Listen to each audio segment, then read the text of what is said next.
Friends, Jordan Montgomery here, and we're glad that you've tuned into another episode of the Growth Over Goals podcast. Before we jump into today's conversation, we want to give a shout out to our sponsor, Thompson & Co. Salon and Parlor. Thompson & Co. Salon and Parlor is a family-owned, stylist-owned community salon that fits the needs for all types of families. Located in downtown Iowa City and now a second location in Coralville, North Liberty area, TCO specializes in all things hair. In fact, that's where I've been getting my hair done for the last 7 years. TCO specializes in hair cutting, razor cutting, the most modern color techniques, and high-end hair extensions.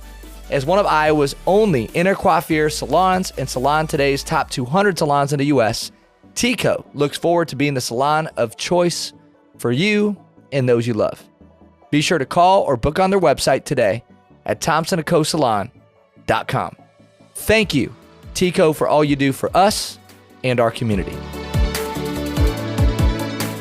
Welcome back to the Growth Over Goals podcast. I'm your host, Jordan Montgomery, and today we're with a dear friend, somebody I've gotten to know really well over this past year, somebody who I trust and admire for all the right reasons. Some know him from afar as a starting right guard for the Kansas City Chiefs. I just know him as a friend and a leader to many. His name is Trey Smith. Let me give you a little bit of backstory on Trey Smith before we dive into conversation. Trey Smith grew up in Tennessee. He's from Jackson, Tennessee. Y'all should know this, that Trey was the number one player in the country coming out of high school. ESPN number one at any position. Could have gone anywhere he wanted to go and choosing a college football career. And he was dealing with the fame of being a highly touted high school football prospect just after losing his mom to illness at a really young age. So has this really unique story.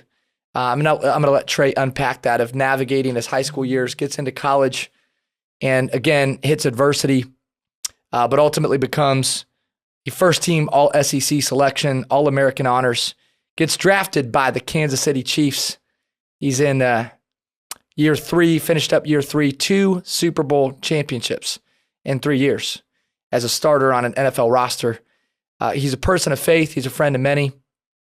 Man, Trey, I have so much enjoyed getting to know you, man, this past 12 months. Love the way that you operate. Love the way you lead. Love the way you wear your faith on your sleeve. And it's an honor to have you on a podcast today. Thanks for being here. Yeah, absolutely, Jordan, man. It's been a complete honor and pleasure getting to know you and being able to work with you. And I'm really thankful for the value that you add in my life, man. And it's been great. Well, man, every time we talk, I'm just reminded that you're so much more than a football player. And we got to give Mark Wise his flowers. We got to know each other through a mutual friend, Mark Wise, who's a dear friend, owner of Wise Financial. And he said this to me. He said, you're going to get to know Trey, and I think Trey's got a story that the world needs to hear. And I remember our first conversation asking you about your background and your story. And I called Mark and I said, Mark, you're right. Trey Smith has a story that the world needs to hear. And I've told you this before. I think you might be the next Inky Johnson, in the world of motivational speaking and communicating, but you're going to be Trey Smith. You're going to do it your own way and deliver a lot of good to this world. So with that said, man, I'd love for you to let our audience in on the life of Trey Smith, man. Take us back to the early days. You faced so much in your young life at 24 years old. And I'd love for you to give our listeners a window into your story starting back as a high school student in Jackson, Tennessee. Yeah. So hopping back into it, Jackson, Tennessee native, for everyone who doesn't know where that's at, references in West Tennessee, about an hour from Memphis, born and raised. Always sort of wanted to be a football player, even at an early age, even up to kindergarten. If you would have come up to me, I'd been like, I'm going to be an NFL football player one day. My mind was already decided. And, going into high school, I was able to accomplish a lot of goals. After my freshman year, I received my first offer from University of Mississippi. Everything was rolling perfectly. I was getting offers from across the country. All my dreams were sort of coming to fruition.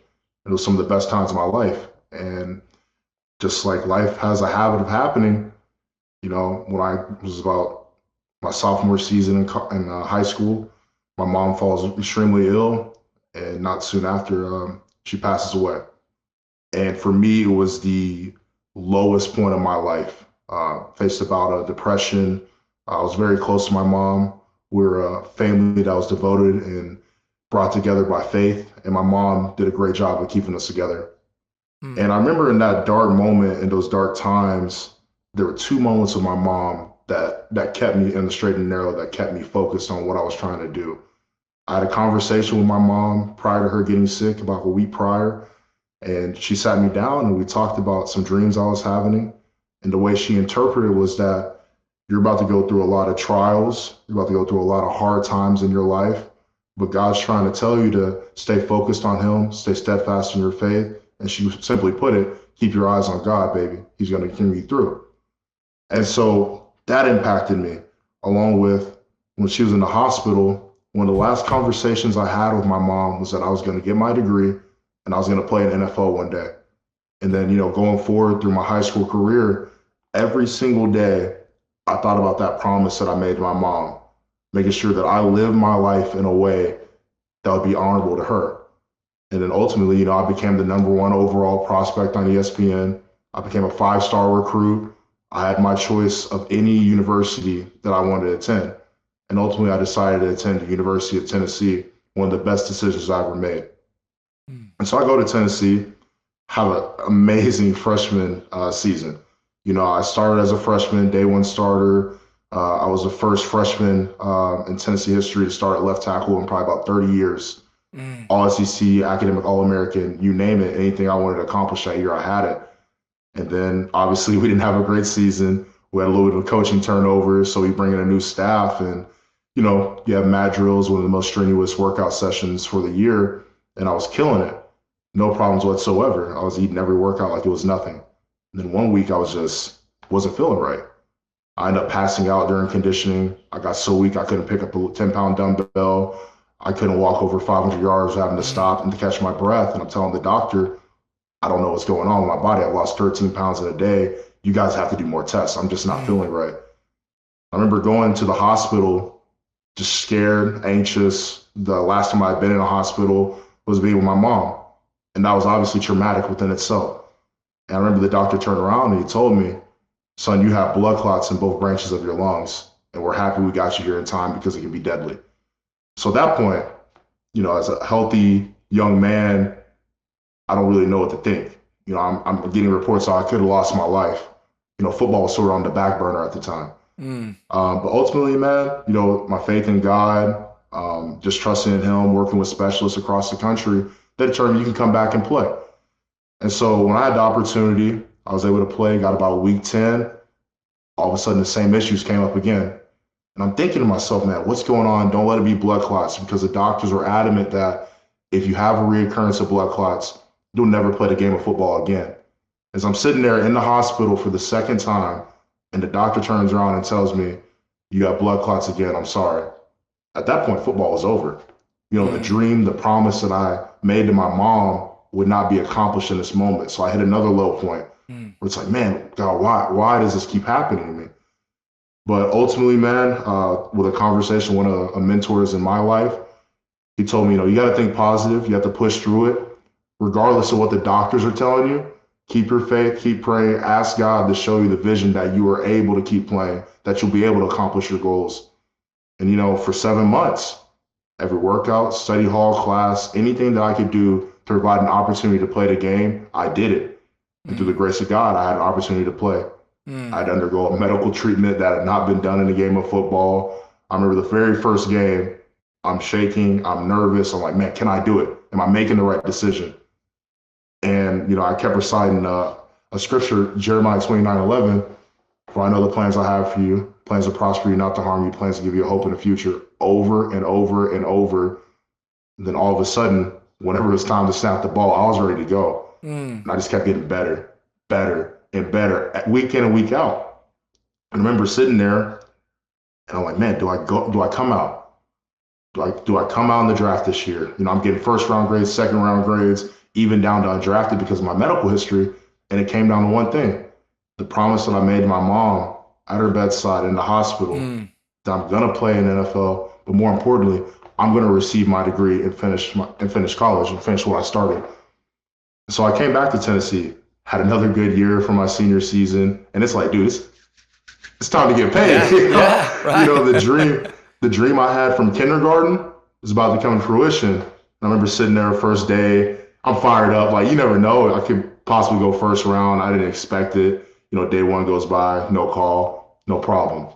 The next day, this is the day that all the work I put in, it's gonna pay off right here. Day two goes by, second round, no call. Third round, no call.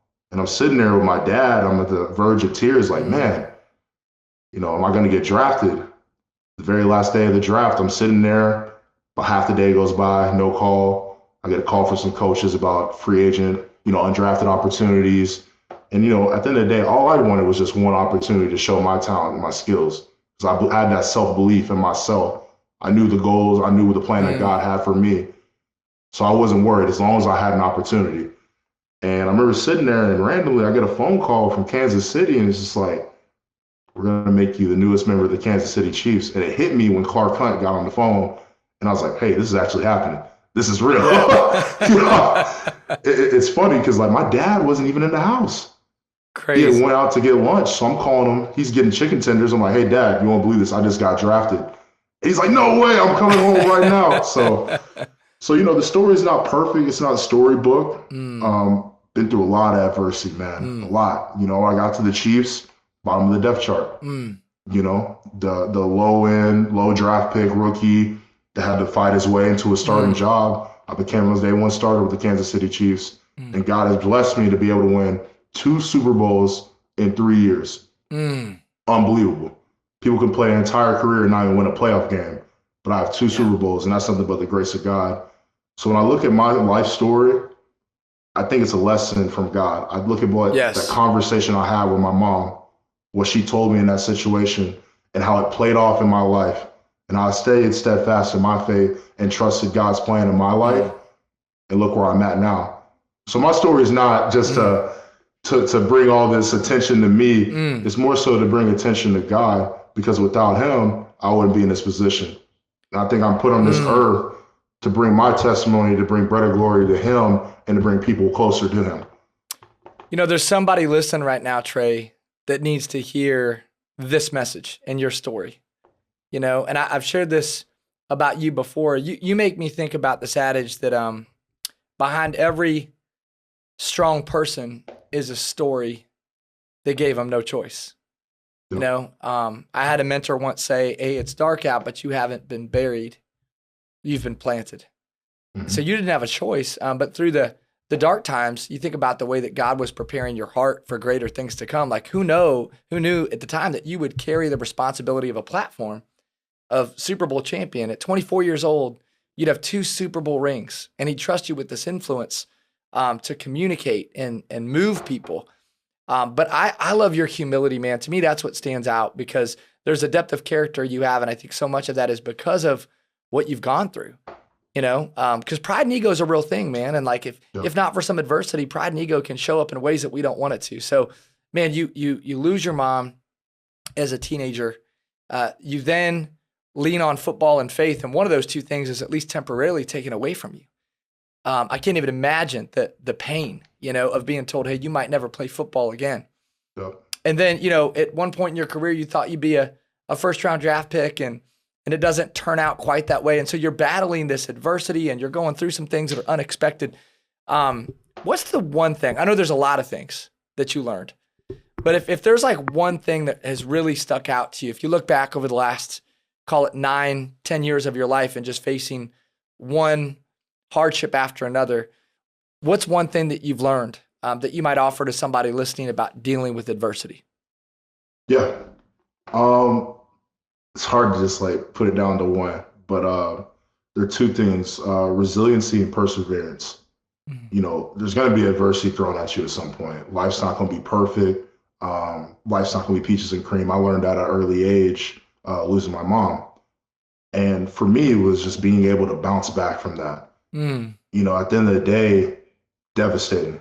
My mom was my rock. She was like one of my best friends, you know, and and losing her impacted me so hard, man. But Mm. I knew that the trust my mom had in me as a man, as a person of faith, she would want me to keep working. She would want me to keep striving for my goals because that's how she raised me to be, you know? And at the end of the day, I couldn't sit back and just think about that or dwell on that as much. Like I had to go to work because I wanted to honor her and the success that I can bring. I want to bring people closer to God and really like carry out her legacy in the way that I live. And I would say there's a radio show in Jackson, Tennessee, every Sunday when we drove to Bethel Springs, a little small church where I went to growing up. The radio host would finish every session by saying this: live each day as if it's your last day, because one day will be your last day. And as a little kid hearing that over and over and just thinking, man, you got to make the most out of every day and every opportunity that you have. You know what I mean? Because that one day it's going to come to a close. Yeah. Who are you impacting? Who are you helping? Yeah. How are you becoming better as a person every day? Well, bro, you've been pouring yourself out, you know, your commitment to serve in your community, your commitment to stay close to your friends. You know, we went to a dinner after one of your games this past fall, and I was so impressed that you had people there from your childhood. You know, you could have invited anybody. You could have invited teammates. You could have invited people inside the Chiefs organization. And it was just like all these people from your childhood that you wanted to be at this table after a game, having dinner and doing life with. And I got to meet some of those people. And man, it's been said you could tell a lot about a person just by the company they keep. And humble, servant-minded, others-focused people at that table. It was a joy to spend that time with you. So, man, God opposes the proud. He gives favor to the humble. He's blessed you in so many ways. You've experienced extreme success, not just extreme adversity, but you have tasted success that, to your point, many athletes, many people will never taste in their careers or in their lifetime. 2 Super Bowl rings in your first 3 years. God's not done with you. There's more good coming. Handling adversity is tough. Handling extreme success can also be tough. What have you learned about stewardship and handling success in this season of your life? Yeah.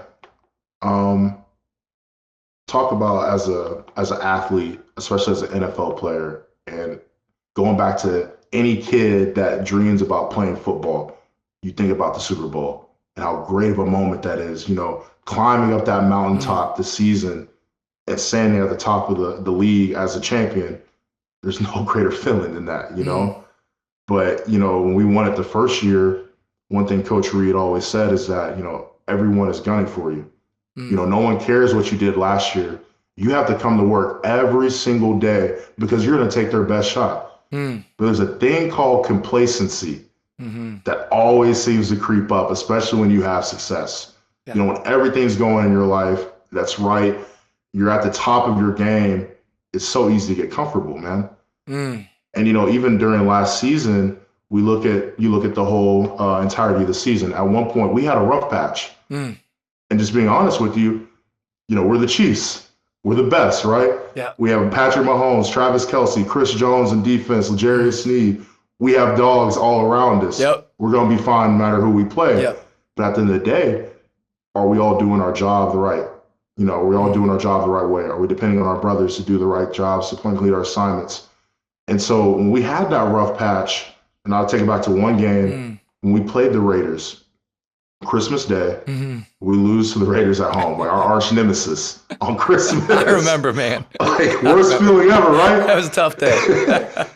But that game, in my mind, I can speak for myself, it made me really look in the mirror at the end of the day because I thought about how bad it felt. You know, I had to really look at myself in the eyes and say, am I doing everything I can do to make sure this team is on the right path, to make sure we're in the right direction, because we know the common goal that we're trying to get.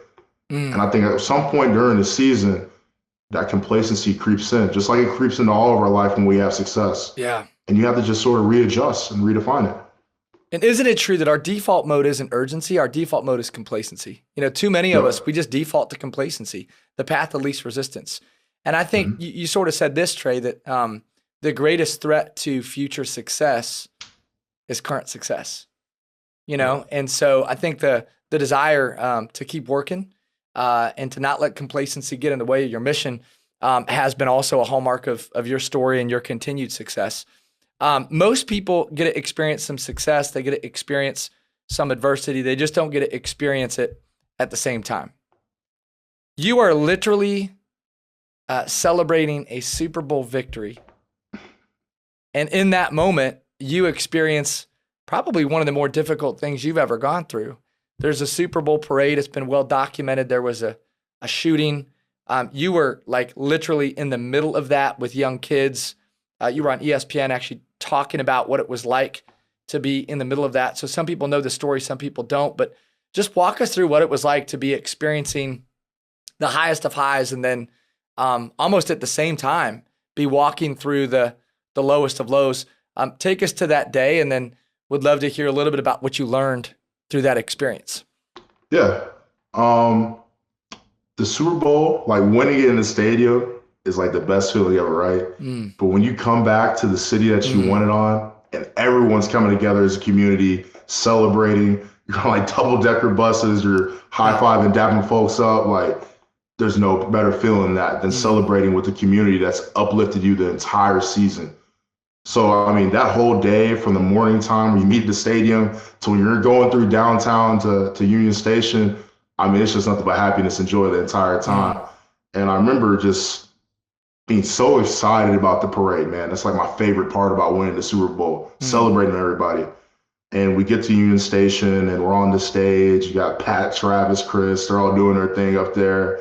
And, you know, like I said, it was a great day. It was perfect. And I remember walking off the stage and I went back to just, you know, document, record it, just to soak in that moment one more time. And the security's just like ushering us like to go inside. And I'm thinking, why are you guys rushing us? The buses aren't going to be out that fast. Yeah. So, you know, that's sort of the mindset that we're still in, you know, you're still having fun.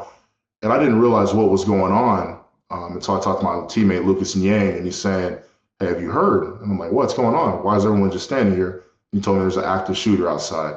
And, you know, that sort of brings you back to reality of how serious it was. And we were all sort of packed in a hallway, and all of a sudden everyone started ducking at the same time. Everyone's like, get down, get down.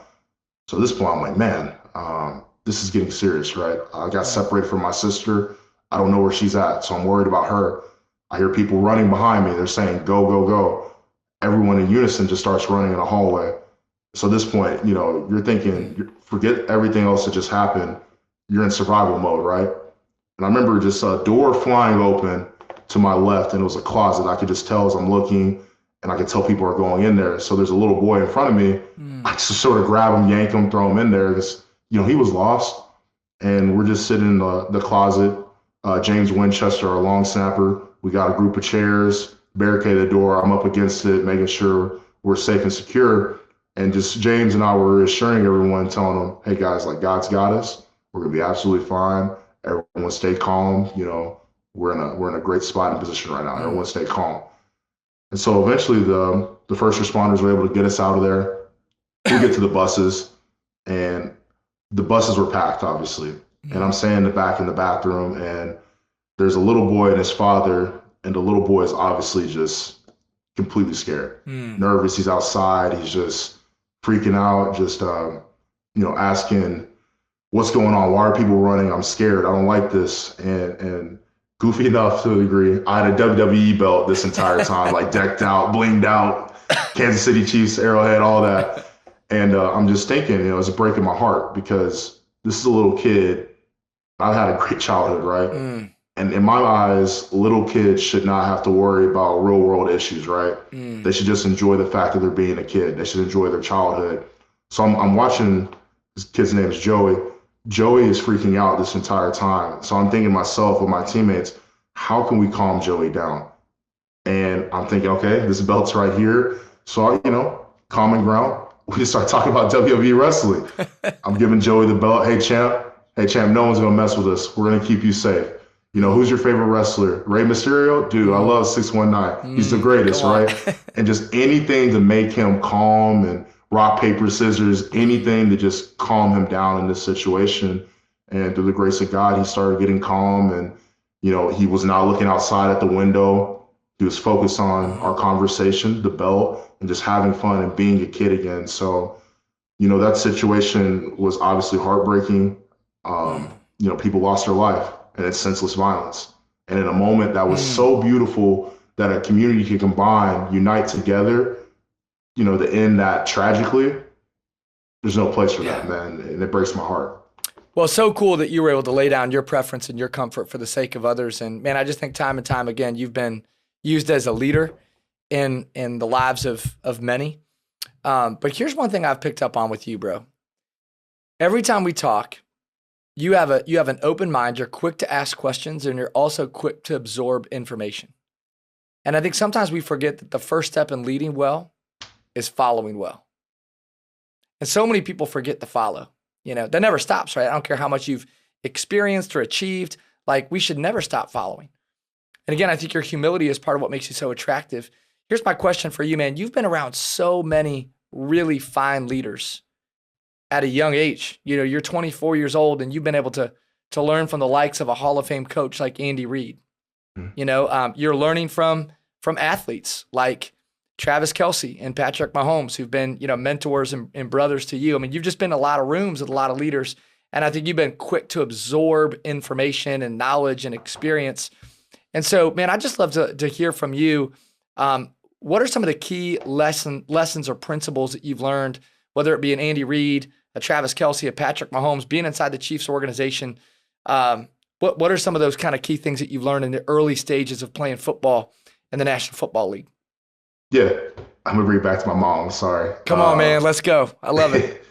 She always loved athletes that were humble. There was an athlete in Jackson, NFL veteran. And at a young age, when I started working with him, she told me, you know why I like him? Because if you look at him, you would never know that he was a 12-year veteran. He made all this money and, accomplished all these things.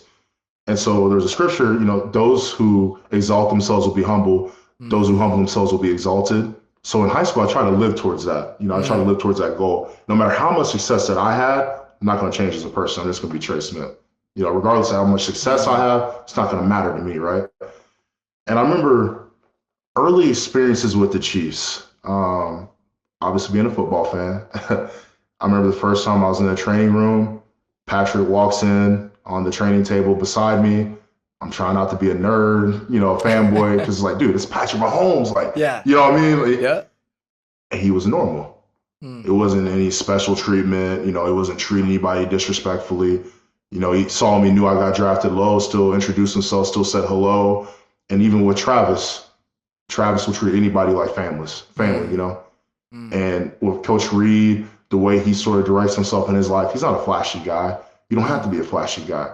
There's a time and a place if you want to have fun, but at the end of the day, man, humble yourself. At the end of the day, we're all human beings, no matter how much success, no matter what you achieve.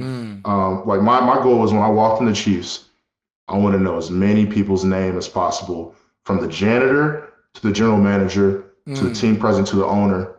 I'm still going to treat you with the same amount of respect, irregardless of situation. Remember the first time I spoke to my GM, this is sort of bad to say, I didn't even realize he was my GM.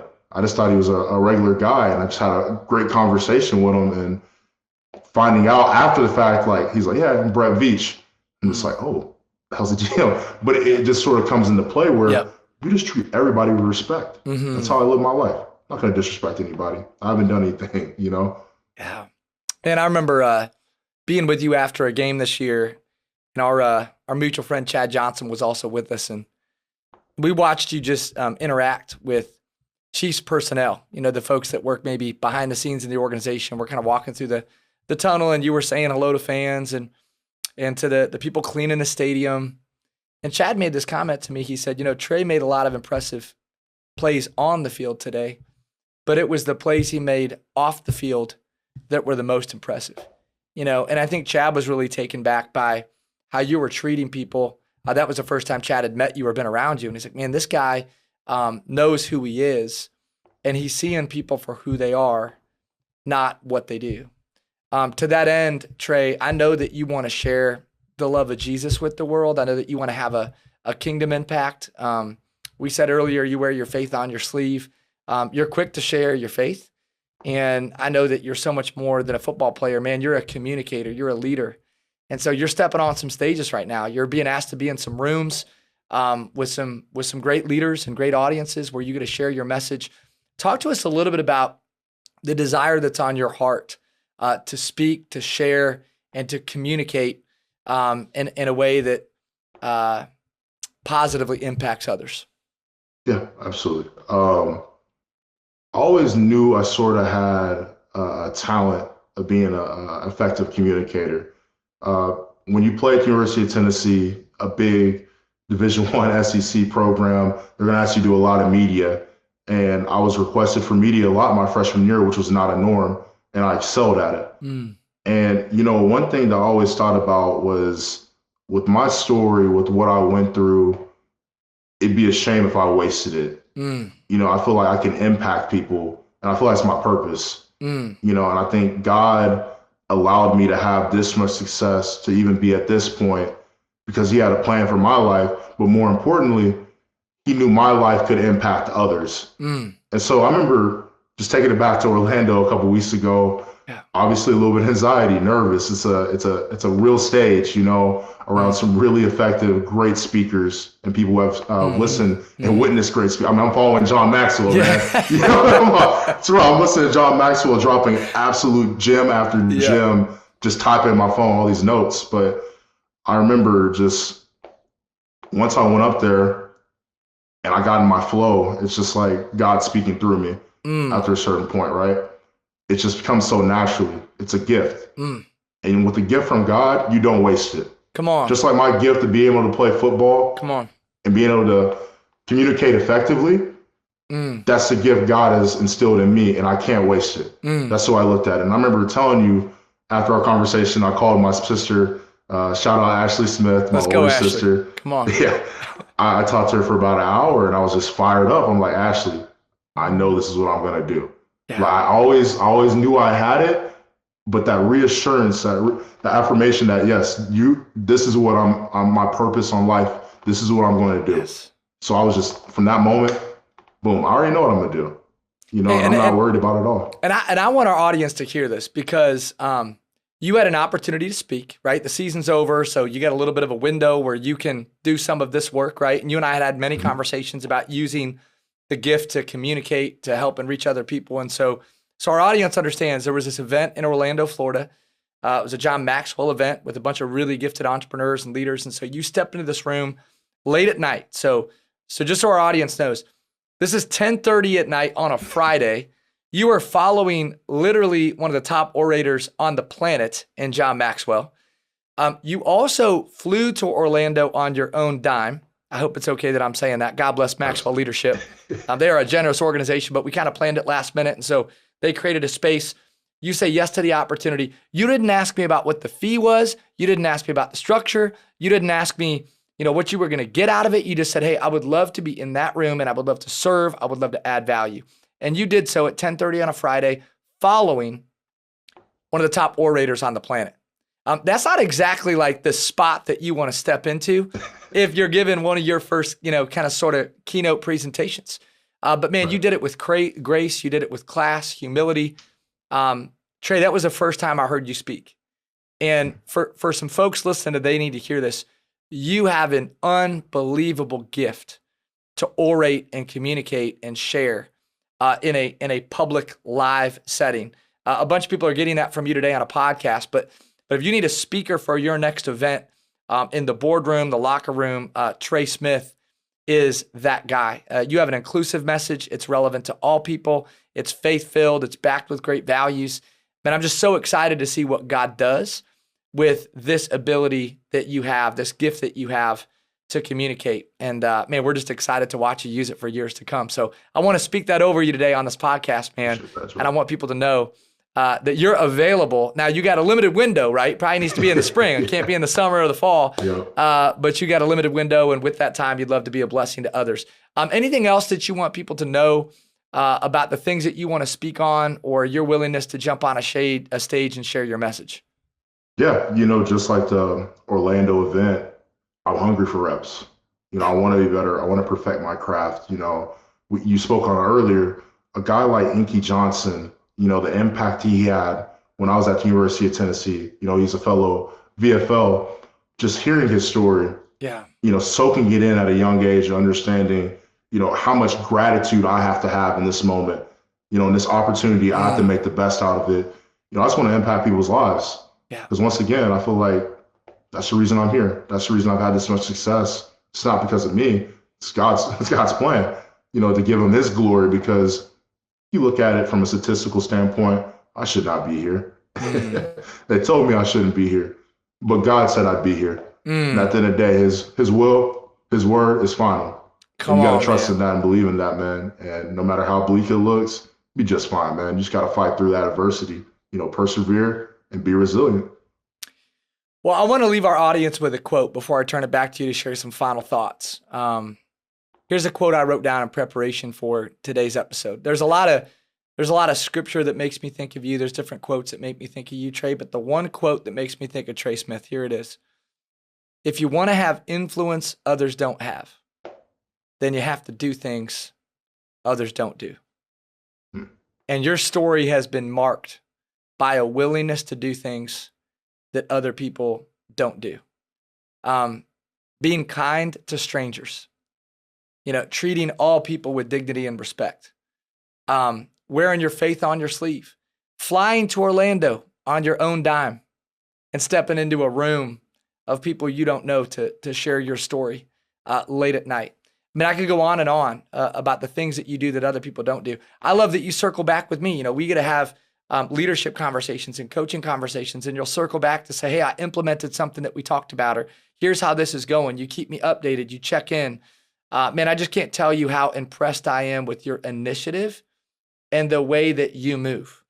You do things that other people don't do. Therefore, you have influence that other people don't have. And I think it shows up in your relationships. It shows up on the football field. Now it's showing up in your ability to communicate, impact people with your message and your words. So, man, I'm blessed to watch you operate and move that way.